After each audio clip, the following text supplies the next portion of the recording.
തുടക്കത്തിൽ മണ്ടനാണെന്നും ബുദ്ധിയില്ലാത്തവനാണെന്നും ഒക്കെ ജിൻഡോയെ കളിയാക്കിയ ആൾക്കാർ തന്നെ ജിൻഡോയുടെ ഓരോ ചിന്തയും ഓരോ കണ്ടുപിടുത്തങ്ങളൊക്കെ കേട്ട് ഞെട്ടിത്തരിച്ചിരിക്കുകയാണ്.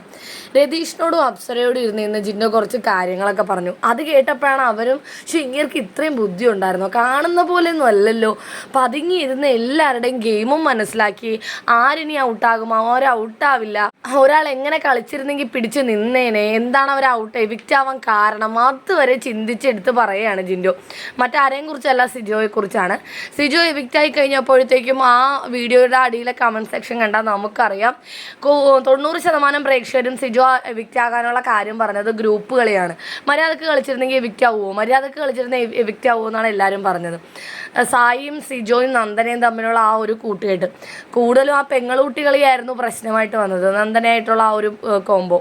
അപ്പോൾ ഇന്ന് രതീഷിനോടും അപ്സരയോടും സംസാരിച്ചുകൊണ്ടിരുന്നപ്പോൾ ജിൻഡു ഈ കാര്യം പറയാണ്, സിജോ ഇപ്പോഴും ഇവിടെ നിന്നേനെ, അവൻ ഇവിടെ ഫൈനൽ 5 നിൽക്കേണ്ടവനായിരുന്നു, അവൻ്റെ ആ ഗ്രൂപ്പ് കളിയാണ് അവനിങ്ങനെ പെട്ടെന്ന് തന്നെ എവിക്റ്റ് ആവാനുള്ള കാരണമെന്ന്.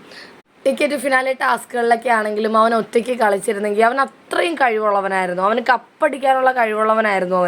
അവൻ പുറത്തു പോയിട്ടും തിരിച്ച് വന്നവനാണവൻ. ഒറ്റയ്ക്ക് കളിച്ചിരുന്നെങ്കിൽ ഉറപ്പായിട്ടും അവൻ കപ്പടിച്ചേനെ. എന്നിട്ട് അവൻ ഇങ്ങനൊരു അവസ്ഥ വന്നു, അതിൻ്റെ കാരണം ഇതാണ് എന്നൊക്കെ പറഞ്ഞ് കാരണമൊക്കെ പറയാണ്. ഇത് കേട്ട് ശരിക്കും രതീഷും അപ്സരയും ഞെട്ടുകയാണ് അക്ഷരാർത്ഥത്തിൽ. ജിൻഡു ഇത്രയും ചിന്തിച്ചെടുത്തല്ലോ, ജിൻഡുയുടെ മനസ്സിൽ ആർക്കും തോന്നാത്തതൊക്കെ ജിൻഡോയ്ക്ക് തോന്നുന്നത് എങ്ങനെയാണെന്നാണ് അവർ അത്ഭുതപ്പെടുന്നത്.